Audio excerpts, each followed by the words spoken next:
आज का हमारा टॉपिक है हड़प्पा सिविलाइजेशन, हड़प्पा सभ्यता। पूरे वर्ल्ड में सबसे ओल्डेस्ट जो सिविलाइजेशन है वो है हमारी हड़प्पा सभ्यता। ये हड़प्पा सिविलाइजेशन जिसका टाइम है 2500 बीसी से लेकर 1750 बीसी तक, सबसे ओल्डेस्ट, सबसे पुरानी, सबसे डेवलप कोई सिविलाइजेशन पूरे वर्ल्ड में हो तो वो हड़प्पा सिविलाइजेशन ही थी। तो फर्स्ट ऑफ ऑल हम समझेंगे कि जो हमारी हड़प्पा सिविलाइजेशन है उसका कुछ एक हिस्टोरिकल जो पॉइंट ऑफ व्यू है कि कहां से हमारे को इसके बारे में पहले के समय जब उसकी खोज नहीं हुई थी उससे पहले कहां हमारे को इसके बारे में सबूत हमको मिले हैं जिनको हमने प्रॉपर इग्नोर कर दिया था। तो सबसे पहले देखते हैं कि 1826 में चार्ल्स मेसन ने पंजाब के साहिवाल एक नामक स्थान है, वहां पर एक उसने यात्रा की थी। तो उसको वहां पर एक किला दिखा था जो बहुत पुराना किला था, लेकिन उसको इसके बारे में किसी भी प्रकार की इंफॉर्मेशन नहीं थी, तो उसने प्रॉपर उसको इग्नोर कर दिया था। हालांकि वो था हड़प्पा गई लेकिन इग्नोर कर दिया। नेक्स्ट अलेक्जेंडर बर्निश ने भी साहिवाल नामक स्थान की यात्रा की थी, उसको भी वो किला दिखा, कुछ और भी पुरातात्विक उसको वस्तुएं दिखी, बट उसने भी उसको प्रॉपर तरीके से इग्नोर कर दिया। तो कहीं ना कहीं हमारे को संकेत तो मिल रहे थे कि कुछ ना कुछ तो है, लेकिन लोग इसको इग्नोर करते हुए जा रहे थे। उसके बाद 1853 के अंदर अलेक्जेंडर कनिंघम, ये जो पर्सन है बहुत इंपॉर्टेंट है हमारे टॉपिक के अंदर, क्योंकि अलेक्जेंडर कनिंघम ने ही बाद में जाके ASI को फाउंड किया, एस्टेब्लिश किया, हम समझेंगे आगे जाके। तो इसको भी 1853 में एक मोहर, एक सील प्राप्त हुई थी, किसने इसको लाकर दी थी, लेकिन इसने भी इसको बिल्कुल इग्नोर कर दिया, क्योंकि कनिंघम जो था वो कहीं ना कहीं एक इंजीनियर था वैसे तो ब्रिटिश का, बट इसको हिस्टोरिकल प्लेसेस की स्टडी करना काफी अच्छा लगता था। अगर आप 12th की एनसीईआरटी को देखेंगे तो उसमें जो हमारा पहला ही हिस्ट्री का जो हमारा टॉपिक है वो है हड़प्पा सिविलाइजेशन। तो उसका पेज नंबर 19 के अंदर 10.1 आप टॉपिक पढ़ लेना, जिसमें हमको कनिंघम का कंफ्यूजन देखने को मिलता है कि कनिंघम क्यों कंफ्यूज था हड़प्पा को लेके। ठीक है। उसके बाद 16 अप्रैल 1853 के अंदर इंडिया में फर्स्ट बार रेलवे चली थी, जो कि मुंबई से लेके थाने तक चली थी। इसकी जो टोटल किलोमीटर था 34 किलोमीटर, 34 किलोमीटर इसकी लेंथ थी। इंडिया में सबसे पहले चली थी। इसके बाद 1853 के अंदर कराची से लेकर लाहौर तक एक रेलवे ट्रैक लाइन डाली जा रही थी, और जब रेलवे ट्रैक लाइन डाली जा रही थी उत्खनन के अंदर, खुदाई के अंदर कई सारी ईंटें हमारे को मिली, वो भी पक्की ईंटें मिली थी, और बाकी भी बहुत सारे उनको सबूत मिले थे। तो उस समय जो वहां के कारीगर थे, वहां के जो मजदूर थे, उनको बड़ा आश्चर्य हुआ कि इस धरती के नीचे असल में है क्या, कुछ ना कुछ तो है। क्योंकि सपोज दैट कि एक पॉइंट हमारा ए है, दूसरा हमारा पॉइंट बी है, इन दोनों के बीच में डिस्टेंस लगभग 500 किलोमीटर है। तो ए पॉइंट पे जो हमको ईंटें मिल रही है, सेम वैसे ही ईंटें, सेम उसी प्रकार की ईंटें हमारे को पॉइंट बी के अंदर मिल रही है, 500 किलोमीटर दूर है। सेम ऐसे जो पॉइंट सी है वो भी 500 किलोमीटर दूर है, सपोज दैट, एग्जांपल की तरह बता रहा हूं मैं आपको। तो वहां पर भी सेम ऐसे ही ईंटें हमारे को मिल रही है, और भी बहुत सारे हमारे को पुरातात्विक अवशेष मिल रहे हैं जो एक जैसे ही है। तो हमारे उस समय के जो कई सारे लोग थे हिस्टोरिकल स्टडी करने वाले, उनको बड़ा ये आश्चर्य हुआ कि कुछ ना कुछ तो धरती के नीचे है जिसके बारे में हमको फाउंड करना चाहिए। लेकिन कई लोगों ने उस समय के टाइम पीरियड के अंदर लोगों ने इसको इग्नोर कर दिया था। इसके बाद आर्कियोलॉजिकल सर्वे ऑफ इंडिया को एस्टैब्लिश किया गया, किसके द्वारा, अलेक्जेंडर कनिंघम के द्वारा 1861 के अंदर। यहां से क्वेश्चन बनता है। उसके बाद लॉर्ड कर्जन, जो लॉर्ड कर्जन था वो 6 जनवरी 1899 से लेके 18 नवंबर 1905 तक हमारे इंडिया का क्या रहा था, ये वायसराय रहा था। और ये जो पर्सन था लॉर्ड कर्जन, इसने कहने के सबसे पहले इंटरेस्ट दिखाया हड़प्पा को लेके। हालांकि हड़प्पा अभी तक फाइंड नहीं हुआ था, अभी पता नहीं था कि क्या है क्या नहीं है, लेकिन इसने सबसे पहले इस पे इंटरेस्ट दिखाया। और इसी लॉर्ड कर्जन ने 1902 के अंदर जॉन मार्शल को अपॉइंट किया ASI का डायरेक्टर जनरल। ठीक है। और इसके बाद जो हमारे डायरेक्टर जनरल जॉन मार्शल थे, इन्होंने 2 लोगों को अपॉइंट किया अपने अंडर में। एक का नाम था दयाराम साहनी और दूसरे का नाम था रखालदास बनर्जी। और इन दोनों ने ही बाद में जाके हड़प्पा जो सिविलाइजेशन है उसको फाउंड किया, उसको ढूंढा और पूरे वर्ल्ड में बताया कि हाँ एक्चुअल में कोई ना कोई हड़प्पा सिविलाइजेशन है। अगर यहाँ देखिए कि जो लॉर्ड डलहौजी था वो 1848 से लेके 1856 तक रहा था। और जब हमारे यहाँ पर अलेक्जेंडर कनिंघम था, जब यहाँ पर रेलवे ट्रैक डल रही थी हमारे इंडिया के अंदर, उस समय हमारा लॉर्ड डलहौजी था इंडिया के अंदर। और ये वही गधे का बच्चा था जिसने हम इंडिया के अंदर क्या नाम है कि जो 1857 का जो रिवोल्ट हुआ था उसके पीछे कहने के इसका एक बहुत बड़ा हाथ था। ठीक है ना। तो ये था हमारा एक हिस्टोरिकल पॉइंट हमारे इसके बारे में, हड़प्पा सिविलाइजेशन के बारे में। तो 1921 के अंदर दयाराम साहनी ने जो हड़प्पा स्थल है, हड़प्पा नामक स्थान है, वहां पर हड़प्पा सभ्यता की खोज करी थी। देखिए इसके कई सारे मल्टीपल नेम हैं इस सिविलाइजेशन के, जैसे कि मैंने यहाँ पे लिख दिया है, इसको कहते हैं हम ओल्डेस्ट सिविलाइजेशन ऑफ इंडिया सब कॉन्टिनेंट। दूसरा इसका जो नाम है वो है अर्बन सिविलाइजेशन। तीसरा जो इसका नाम है उसको बोलते हैं Indus Saraswati civilisation. And next जो नेम है वो है Indus valley civilisation. And next जो नेम है उसको बोलते हैं ब्रॉन्ज एज सिविलाइजेशन। तो इसके मल्टीपल नेम्स हैं इस सिविलाइजेशन के, लेकिन इसको हड़प्पा सिविलाइजेशन क्यों कहते हैं? तो इसके पीछे एक मेन रीजन ये है कि जो सबसे पहला जो एक साइट था इस सिविलाइजेशन का, वो हड़प्पा खोजा गया था। इसके थ्रू 1921 के दयाराम साहनी के थ्रू। तो जो हमारे उस समय के इतिहासकार थे, आर्कियोलॉजिस्ट थे, उन्होंने डिसाइड किया कि हम इस सिविलाइजेशन को हड़प्पा नाम देते हैं और जितने भी और स्थल इसके हमको मिलेंगे उन सभी को हम हड़प्पा सभ्यता ही कहेंगे, ठीक है ना। तो मेन रीजन क्या है कि सबसे पहला जो स्थल था, साइट था, वो कौन सा खोजा गया? हड़प्पा। इसलिए इसका नाम रखा गया कौन सा? हड़प्पा सिविलाइजेशन। इसे हम इंडस वैली भी कहते हैं क्योंकि जो सिंधु नदी है, इंडस जो रिवर है, उसके आसपास ये पूरी की पूरी इसलिए डेवलप थी, इसलिए हम उसको कहते हैं इंडस वैली सिविलाइजेशन। सबसे ओल्डेस्ट है, सबसे पुरानी, इसलिए हम कहते हैं। अर्बन थी क्योंकि शहरी एक सभ्यता थी, क्योंकि इसमें जो इसकी प्लानिंग थी, टाउन प्लानिंग थी, जो इस पे जल निकास प्रणाली थी, वो काफ़ी उन्नत प्रकार की थी, काफ़ी डेवलप थी, इसलिए हमको बोलते हैं अर्बन सिविलाइजेशन। इंडस सरस्वती भी कहते हैं और ब्रॉन्ज एज सिविलाइजेशन भी कहते हैं, क्योंकि ये जो सिविलाइजेशन है यहाँ पे हमारे को ब्रॉन्ज मिलता है, क्योंकि हड़प्पा सिविलाइजेशन में हमको आयरन, लोहा बिल्कुल भी मिलता नहीं है। तो हमको एक जो मेटल मिलता है वो कौन सा मिलता है? वो ब्रॉन्ज मिलता है, इसलिए हम बोलते हैं इसको ब्रॉन्ज सिविलाइजेशन। तो 1921 में दयाराम साहनी ने हड़प्पा स्थल की खोज करी थी और 1922 में 1922 में एक साल के बाद ही रखालदास बनर्जी ने मोहनजोदाड़ो, जो इसका सबसे डेवलप साइट थी, उसकी खोज इन्होंने यहाँ पर करी थी, ठीक है ना। अब जैसे कि हम अगर मैप में देखें तो ये देखिए, ये हमारा पूरा इंडिया है, ठीक है ना, ये हमारा पूरा इंडिया है। अब 1921 में 1922 के अंदर हमारे भारत का बंटवारा तो हुआ नहीं था, पार्टीशन हुआ नहीं था, हम तो उस समय गुलाम थे इनके, अंग्रेजों के। तो उस समय पाकिस्तान और हिंदुस्तान, इंडिया और पाकिस्तान दोनों एक ही थे। तो यदि हम बंटवारे के बाद का हम पूरा मैप देखें तो इंडिया ही है, इसके ये वाला पार्ट पूरा पाकिस्तान आएगा, उसको पाकिस्तान कहेंगे, पाक कहेंगे। तो जो हड़प्पा है, इन्होंने हमें एच लिखा है, आपको दिख रहा होगा शायद वीडियो में, तो जो एच है वो है हड़प्पा। तो हड़प्पा ऊपर आता है, जिसकी खोज 1921 में करी थी किसने? दयाराम साहनी ने। और जस्ट इसके नीचे अगर हम जाए तो यहाँ पर आता है, यहाँ पे एम लिखा है मैंने, मोहनजोदाड़ो, जिसकी खोज करी थी 1922 में किसने? रखालदास बनर्जी ने। तो दो हमारे मुख्य स्थल है इसके, हड़प्पा और मोहनजोदाड़ो, और यही दोनों जो हमारे साइट है इस पूरी की पूरी सिविलाइजेशन की एडमिनिस्ट्रेटिव कैपिटल थी, ठीक है ना, प्रशासकीय राजधानी में हम इसको कहते हैं, हम समझेंगे आगे जाके। अगर हम इसको पूरा इसका विस्तार देखें हड़प्पा का, तो north, south, east and west. तो नॉर्थ में सबसे ऊपर जो बड़ी साइड इसकी आती है वो आती है मांडा, जो कहाँ पर जम्मू कश्मीर के अंदर है, और किस रिवर के पास है? तो वो है चिनाब रिवर के पास, ठीक है, इसको याद रखिएगा। साउथ में हम जाएंगे तो देमताबाद आता है, यहाँ पर देमाबाद आता है, जो कि महाराष्ट्र के अंदर है, किस नदी के पास है? परवरा जो नदी है उसके पास है। यदि हम ईस्ट में जाते हैं तो आलमगीरपुर, ये इसकी एक साइट है जो कि यूपी के अंदर आती है, और किस रिवर के पास है? तो हिडन रिवर के पास है। और अगर हम वेस्ट में जाते हैं तो सुकांडीगोड जो है, जो बलूचिस्तान के अंदर है, और कौन सी रिवर के पास है? दाशक रिवर के पास है। तो ये रिवर भी आपसे पूछे जाते हैं। अच्छा, एक जैसे कि यहाँ पे जो हमारा हड़प्पा जो स्थल है वो किस नदी के पास है? तो इसका नाम क्या है? Indus valley civilisation, Indus valley. तो नॉर्मली बच्चे ये समझते हैं कि जो इंडस रिवर है उसके पास ही इस सभ्यता की खोज हुई थी, तो इसलिए जो हड़प्पा जो साइट है वो भी इंडस रिवर के पास ही होगा, लेकिन ऐसा नहीं है। जो हड़प्पा है वो रावी रिवर के पास है। कौन सी रिवर के पास? रावी रिवर, ठीक है, इसको याद रखिएगा। तो रावी नदी के पास हमारा कौन सा है? हड़प्पा है। और जो मोहनजोदाड़ो है वो है इंडस रिवर के पास, वो है सिंधु नदी के पास, तो इसको याद रखिएगा, ठीक है। और अगर हम यहाँ पर देखें तो वर्तमान में जो हमारी हड़प्पा सभ्यता है उसका जो क्षेत्रफल है, जो उसका विस्तार है, वो लगभग 18 या 20 लाख वर्ग किलोमीटर तक फैला हुआ है। और मेसोपोटामिया से, एक जो मेसोपोटामिया सभ्यता थी, इसकी समकालीन ही थी, इसके टाइम पीरियड के अंदर ही थी। जो मेसोपोटामिया मुख्य रूप से इराक के अंदर थी, जो दशक और फ्रात नदी के बीच में जो सभ्यता पूरी विकसित हुई थी, हमारी मेसोपोटामिया थी। 12 गुना बड़ा मेसोपोटामिया से हड़प्पा सभ्यता थी, सबसे बड़ी सभ्यता इसको मानी जाती है। अगर हम इसकी बेस्ट फीचर्स की बात करें तो हड़प्पा सभ्यता के अंदर जो वहाँ की टाउन प्लानिंग थी काफ़ी उन्नत प्रकार की थी। 12th क्लास के एनसीईआरटी के अंदर हिस्ट्री का फर्स्ट चैप्टर के अंदर ही हम देखते हैं कि उसकी टाउन प्लानिंग थी। वहाँ पे दुर्ग और निचला शहर होता था, सभी की अपनी अपनी विशेषताएं हुआ करती थी। तो उस समय ये सब चीज़ें आती है।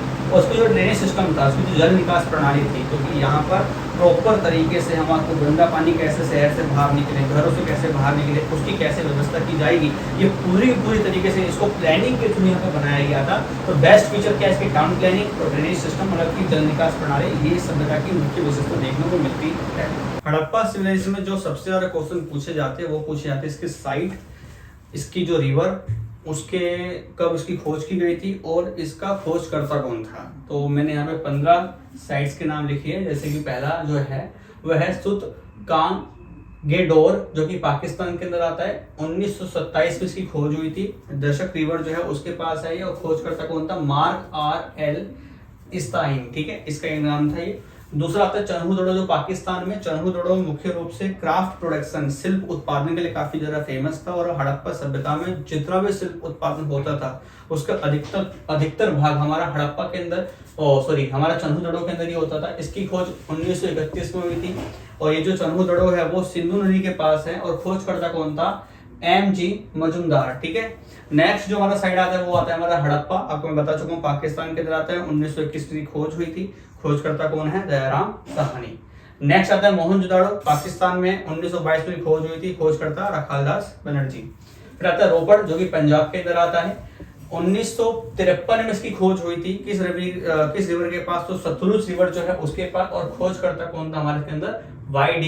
शर्मा। जो Y.D. शर्मा थे वो हमारे रोपड़ के, जो कि पंजाब में था, उसकी खोज करता है। नेक्स्ट आता है कालीबंगन हमारा, जो कि राजस्थान के अंदर है। कब खोज हुई थी, 1953 के अंदर हुई थी। कौन सी नदी के पास है, तो घग्गर नदी के पास है ये। और खोजकर्ता कौन है, तो अमलानंद घोष, ठीक है, इसका पूरा नाम है, खोज करता है। फिर आता है लोथल हमारा, जो कि गुजरात के अंदर है लोथल। और लोथल एक हमारा ऐसा साइट है, इसको हम व्यापारिक राजधानी, वाणिज्यिक राजधानी हम कहते हैं, किसकी, हड़प्पा सभ्यता की। तो लोथल जो है वो 1955 या 57 के आसपास की खोज हुई थी। भोगवा रिवर है उसके पास है। और इसका खोजकर्ता कौन है, तो रंगनाथ रॉय और S.R. रॉय, ये दो व्यक्ति। इसके बाद हमारा आता है आलमगीरपुर, बता चुका हूं मैं, यूपी के अंदर है। 1958 में इसकी खोज हुई थी। हिडन रिवर के पास है। और इसका खोजकर्ता कौन है, तो यकदत्त शर्मा, ठीक है, तो ये व्यक्ति से खोज करता। नेक्स्ट आता है हमारा बनावली, जो कि हरियाणा के अंदर है। 1953 में इसकी खोज करी थी, सरस्वती रिवर के पास है। खोजकर्ता कौन है, रविंद्र सिंह बिष्ट।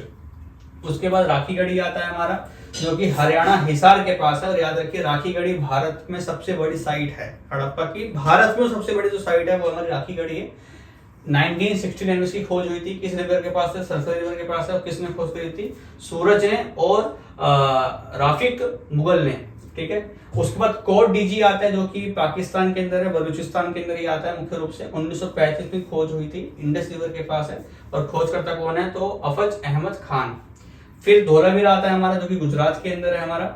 1967-68 में खोज हुई थी। लूनी रिवर जो है उसके पास है। खोजकर्ता कौन है, जगतपति जोशी। रंगपुर जो है जो गुजरात के अंदर आता है। 1931 में खोज हुई थी, मादर रिवर के पास है। और खोजकर्ता कौन है, माधव स्वरूप वत्स। फिर आता है हमारा सरकोटता, जो कि गुजरात के अंदर है।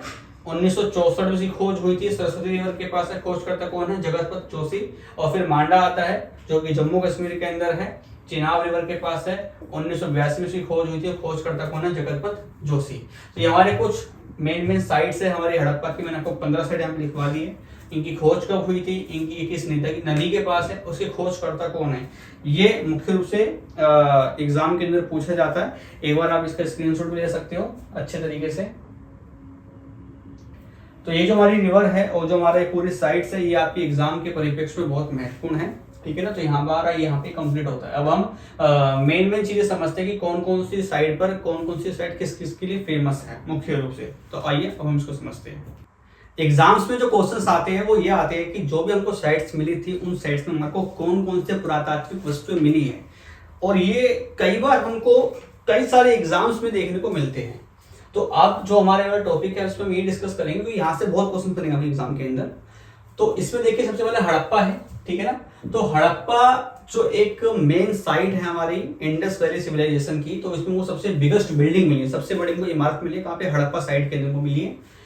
द ग्रेट यार्ड ठीक है ना। एक बहुत बड़ा हमको कब्रिस्तान यहाँ पर हमको मिला है, किसके अंदर, हड़प्पा में, जहाँ पे हमारे को 57 स्केलेटन्स मिले हैं, मानवीय अवशेष, जिसको हम कंकाल कहते हैं। हमारे को 57 कंकाल मिले हैं, जिसको हम R37 भी कहते हैं। और R37 कहने का रीजन ये है क्योंकि 57 में से 20 ऐसे स्केलेटन्स है जो बिल्कुल ही नष्ट या खराब हो चुके हैं, जिनके ऊपर कोई स्टडी हो सकती नहीं है। तो यदि हम 57 20 माइनस करें 37 चाहिए, तो 37 पे ही स्टडी हम कर चुके हैं, कर सके हैं अभी तक, और उससे ही हमने काफी सारी इंफॉर्मेशन ली है, ठीक है ना। और हमको जो भी पुरातात्विक वस्तु, बहुत पुरानी वस्तुओं को हड़प्पा साइट से मिली है, उसको हम C14 एक विधि है, उसके माध्यम से हम उसको आइडेंटिफिकेशन करते हैं कि कितनी वो पुरानी, कितनी वो प्राचीनतम है, ठीक है। उसके बाद हमको statue of goddess of fertility, हमको एक वहां पे उर्वरकता की देवी हमको मिली है, ठीक है। उसके बाद बटन शेप सील्स, ठीक है, वहां पे हमको बटन के आकार जैसे हमको बहुत सारी मोहरें मिली है, कहां से, हड़प्पा से ही। और शंख का बना हुआ एक बैल हमको वहां पे मिला है, कहां से, हड़प्पा से ही हमको ये चीजें मिली है। तो हड़प्पा से कई सारे यहाँ पे ये जो मैंने आपको बताया कि बिगेस्ट बिल्डिंग और हमको 57 स्केलेटन सब हमको एग्जाम में देखने को मिलते हैं। दूसरा आता है मोहनजोदाड़ो, जो सबसे डेवलप और सबसे इंपॉर्टेंट साइट है हमारी हड़प्पा सिविलाइजेशन की। इसका जो मीनिंग होता है, अर्थ होता है, वो होता है माउंट ऑफ डेड, मृतकों का टीला, इसको हिंदी में कहते हैं। यहाँ से क्वेश्चन बनता है। स्टैच्यू ऑफ नटराज, वहां पे नटराज की मूर्ति मिली है, ठीक है। नटराज मतलब कि लॉर्ड जो शिवा है, ठीक है, उनको ही कहा जाता है। तो नटराज की जो हमारे को एक वहां पे एक स्टैचू मिली है। उसके बाद हमारे को स्टैच्यू ऑफ डांसिंग गर्ल, ये इंपॉर्टेंट है, ये पूछा जाता है। दिल्ली के अंदर नेशनल म्यूजियम है, वहां पे इसकी एक कलाकृति, एक प्लास्टिक का मूर्ति वहां पे रखी पड़ी है उसकी, लेकिन जो ओरिजिनल है वो पाकिस्तान के अंदर ही है, वहां के म्यूजियम में रखी पड़ी है। फिर हमको मिला स्वास्तिक सिंबल हमको मिला है, जिसके हिंदुइज्म में स्वास्तिक ऐसे होते हैं, वैसे सिंबल हमारे को बहुत सारे सील्स, बहुत सारे मोहर हमको स्वास्तिक के तौर पर हमको देखने को मिली है। स्टैच्यू ऑफ प्रिस्ट किंग, हमारे को वहां पे एक राजा की, एक पुरोहित राजा हिंदी में कहते हैं, वहां पे हमको उसकी मूर्ति मिली है। लेकिन हड़प्पा में किस प्रकार की व्यवस्था थी, वहां पर राजा थे या नहीं थे, इसके ऊपर बहुत बड़ी डिबेट है, अभी तक कुछ साबित नहीं हुआ है।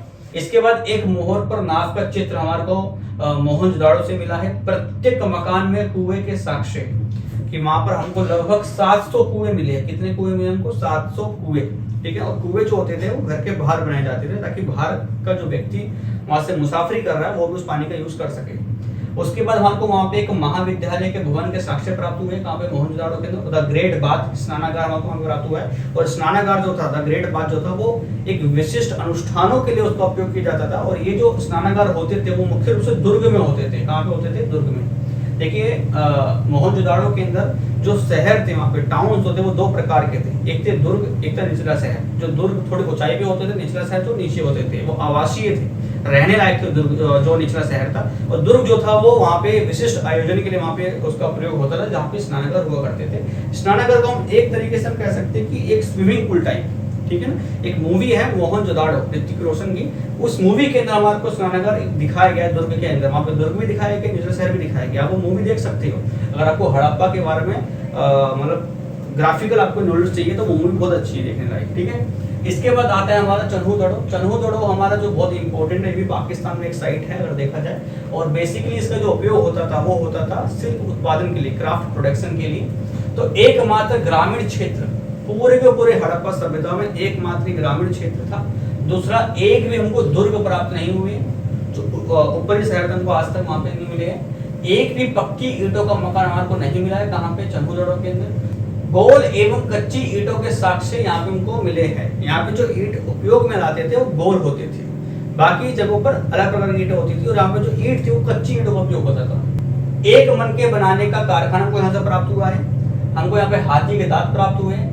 बिल्ली का पीछा करते हुए कुत्ते का एक चित्र हमारे को यहाँ पे मिला है। और साथ साथ लिपस्टिक एवं चूड़ी के साक्ष्य भी हमारे को चन्हूदड़ो से प्राप्त हुए हैं। तो चन्हूदड़ो बेसिकली क्राफ्ट प्रोडक्शन के लिए काफी ज्यादा फेमस था, राइट। उसके बाद आता है हमारा कालीबंगन, ठीक है। तो काली मिट्टी से बनी चूड़ियां हमारे यहाँ पे प्राप्त हुई है। एक ऊंट की जो अस्थि हमारे को यहाँ से प्राप्त हुई है, ठीक है। हवन के कुंड के साक्ष्य हमको यहाँ से प्राप्त हुए हैं। हल एवं जुते हुए खेत, वहां पर जो खेती बाड़ी होती थी वो हमको कालीबंगन से प्राप्त हुए। चूड़ियों के कारखाने, जो चूड़ी वहां पहनते थे उसके कारखाने को यहाँ से प्राप्त हुए। और अलंकृत ईंटें, ईंटों के ऊपर भी कोई डिजाइन हमको यहाँ से मिला है। अगर आप दिल्ली के नेशनल म्यूजियम में जाओगे, जो कि अपना विदेश मंत्रालय के जस्ट सामने ही है, तो वहां पर आप देखेंगे वहां पर एक स्केलेटन पड़ा हुआ है। उस म्यूजियम के अंदर यहाँ पे हड़प्पा वाला जो एक एरिया है, वहाँ पे सारे हिस्टोरिकल प्लेसेस की काफ़ी पुरानी चीज़ें वहाँ पे रखी पड़ी है। तो हड़प्पा का जो एरिया, वहाँ पे एक स्केलेटन रखा हुआ है, और यदि हम उस स्केलेटन में देखेंगे तो उस स्केलेटन के हाथ में चूड़ी है, तो उससे हमें पता चलता है कि वो स्केलेटन जो है वो एक लेडी का है। तो वहाँ को चूड़ी के साक्षी यहाँ से प्राप्त हुए हैं। ठीक है, नेक्स्ट आता है हमारा लोथल। लोथल जो है वो है कॉमर्शियल कैपिटल, याद रखिए। ठीक है, हड़प्पा की 2 एडमिनिस्ट्रेटिव प्रशासकीय राजधानी है, जिसका नाम है, एक तो हड़प्पा है और दूसरी हमारी मोहनजोदाड़ो है, और दूसरा जो हमारी एक वाणिज्यिक राजधानी है, अगर हम बात करें कॉमर्शियल कैपिटल, तो वो हमारी लोथल है। यहाँ से क्वेश्चन बनता है। फारास, जिसको ईरान कहते हैं, वहां की हमको बहुत सारी मुद्रा है, हमारे को लोथल से प्राप्त हुई है। चावल के साक्ष्य, वहां पे लोग चावल भी खाया करते थे, उसके साक्ष्य हमको लोथल से प्राप्त हुए। साथ साथ में एक मम्मी के साक्ष्य, इजिप्ट जो था वहां पे मम्मीज को दफनाने की प्रथा होती थी, जहाँ पे हम पिरामिड बनाया करते थे। जैसे कि हमने यहाँ पे एक मम्मी को दफना दिया, ठीक है, और इसके बाद एक पिरामिड बना दिया। तो ऐसी एक मम्मी हमारे को हड़प्पा से भी प्राप्त हुई है, जो हमको किस साइड से प्राप्त हुई है, लोथल से प्राप्त हमारे को हुई है। और घोड़े और जहाज की आकृति, जो घोड़ा और जहाज है, इसकी आकृति हमको कहां से प्राप्त हुई है, लोथल से प्राप्त हुई है। फिर आता है धोलावीरा। ठीक है, धोलावीरा हमारा गुजरात के अंदर आता है, इंडिया के अंदर आता है। एक विशाल जलाशय, ठीक है ना, एक बहुत बड़ा जलाशय हमारे को, एक कुंड हमको प्राप्त हुआ है पानी का। एक बांध हमारे को प्राप्त हुआ, वहां पे लोग बांध भी बनाया करते थे। सोचने वाली बात है, इतने प्राचीनतम लोग, उनके पास इतनी टेक्निक थी अगर देखा जाए। और हमको एक स्टेडियम हमको यहाँ से प्राप्त हुआ धोलावीरा से। राखी गढ़ी जो है, वहाँ जो राखी गढ़ी है, भारत का सबसे बड़ा स्थल है अगर देखा जाए। ठीक है, अगर हम पूरी बात करें पूरे हड़प्पा सभ्यता की जो सबसे बड़ा स्थल जो है वो है हमारा मोहनजोदाड़ो। लेकिन हम भारत की बात करें, लेकिन मोहनजोदाड़ो जो है वो पाकिस्तान के अंदर आता है। ये पूरे के पूरे हड़प्पा का सबसे बड़ा स्थल है। लेकिन हम बात करें भारत में जो स्थल आते हैं, उसमें सबसे बड़ा स्थल कौन सा है, तो राखी गढ़ी है, याद रखिए। जो कि भारत में सबसे बड़ा स्थल है। पक्की नालिया यहाँ से हमको प्राप्त हुई है, और समाधि क्षेत्र हमको यहाँ से प्राप्त हुआ है। और टेराकोट की बनी हुई ईंटें हमारे को कहां से, अपना राखी गढ़ी से प्राप्त हुई है। फिर आता हमारा बनावली आता है। तो एकमात्र स्थल जहां पर एक भी जल निकास प्रणाली को विकसित नहीं थी, यहाँ पे किसी प्रकार की जल निकास प्रणाली नहीं थी। कहां पे, हमारे बनावली के अंदर। ठीक है, ये तो हमारे कंप्लीट हुए कि हमारे किन किन स्थलों में क्या क्या हमारी चीजें हमको मिली, हमको वो फेमस है। और यहाँ से बहुत सारे क्वेश्चन आपके बनते हैं। ठीक है, एक बार इसका स्क्रीनशॉट ले लो ताकि आपको काम आएगा। अब नेक्स्ट हम देखते हैं कि जो हड़प्पा सभ्यता थी, वहां पे जो लिपि थी, स्क्रिप्ट जो थी, क्योंकि किसी भी सभ्यता में लोग लिखते हैं, और जब हम वो लिखते हैं तो हम उसको पढ़ते हैं, और पढ़ने के बाद हमारे को उसकी काफी ज्यादा इंफॉर्मेशन मिलती है। अगर हम बात करें किसकी लिपि की, तो देखिए हड़प्पा में मुख्य रूप से 64 मुख्य चिन्ह थे। ठीक है ना, उसके अक्षर थे। और इनकी जो लिपि थी वो थी भाव चित्रात्मक शैली। क्या थी, भाव चित्रात्मक शैली। और इस लिपि को लेफ्ट से राइट और फिर राइट से लेफ्ट लिखा जाता था, राइट। लेकिन याद रखिए, इसकी लिपि को आज तक डिकोड नहीं कर पाए हैं, हम इसको आज तक नहीं पढ़ पाए हैं।